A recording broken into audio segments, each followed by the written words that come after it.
మరో బ్రేకింగ్ చూస్తున్న మల్లన్న సాగర్ ముంపు బాధితులకు బీఆర్ఎస్ సరైన నష్టపరిహారం ఎందుకు ఇవ్వలేదని మాజీ ఎమ్మెల్యే మైనంపల్లి హనుమంతరావు ప్రశ్నించారు. తామెక్కడ మూసీ పరివాహక ప్రాంత ప్రజలను ఖాళీ చేయించలేదని, మీలాగా బాధితులపై లాఠీతో కొట్టించలేదని కాంగ్రెస్ కౌంటర్ ఇస్తుంది. మల్లన్న సాగర్ బాధితుల సమస్యలను సీఎం రేవంత్ దృష్టికి తీసుకెళ్తామని కాంగ్రెస్ నేతలు అంటున్నారు. గజ్వేల్లో మల్లన్న సాగర్ భూ నిర్వాసితుల్ని మాజీ ఎమ్మెల్యే మైనంపల్లి హనుమంతరావు పరామర్శించారు.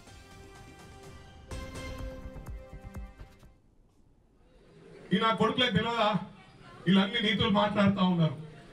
మేము ఒకటే చెప్తున్నా, ఇవాళ ఇక్కడ నుంచి కూడా ఛాలెంజ్ చేస్తా ఉన్నా, అరే కేటీఆర్ హరీష్ రావు దమ్ముంటే మీ ఆస్తులు సరెండర్ చేయండి, నా ఆస్తి కూడా సరెండర్ చేస్తా. సస్తామంటే ఎవరొద్దు, ఎల్బీ స్టేడియంలో చెప్దాం, గేట్లు బంద్ చేస్తాం, లాకేస్తాం, ఓ డేట్ చెప్పకుండా సీక్రెట్ గా ముగ్గురం పెట్రోల్ పోసుకొని సస్తాం. మన తరఫుకెళ్ళి కనీసం 1,00,000 కోట్లు గ్యాదర్ చేయం.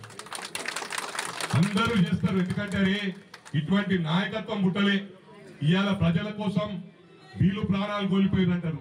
మంచి పేరు వస్తారు, అరే నా స్టాచ్యూ పెట్టకున్నా పర్లేదు, బావ గాంధీ బొమ్మర్ది గాంధీ 2 స్టాచ్యూలు పెట్టిస్తాం తెలంగాణ, అది కూడా ట్యాంక్ బండ్ మీద పెట్టిస్తా అని చెప్పి కూడా ఈ సందర్భంగా తెలియజేస్తూ మరోసారి చెప్తా ఉన్నా, మీరు కొడుక టీవీలలో ఏమైనా మాట్లాడు, ప్రాక్టికల్ గా చూపిస్తాం. మీరు టీవీలో రెచ్చగొడుతున్నారేమో, ప్రాక్టికల్ గా చూపిస్తాం. ఎల్ఈడి స్క్రీన్ పెట్టి కేటీఆర్ గారు ఏమేం చేసిండు, రేపు అవసరమైతే ఇంకా కాలంలో పిలుస్తాం.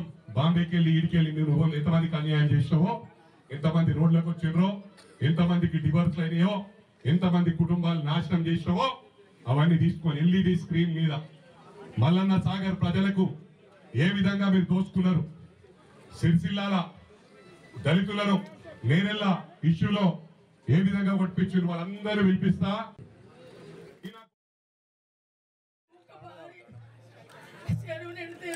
మూడు పంటలు మేము ఉంటే ఇక్కడ ఉన్నా కూడా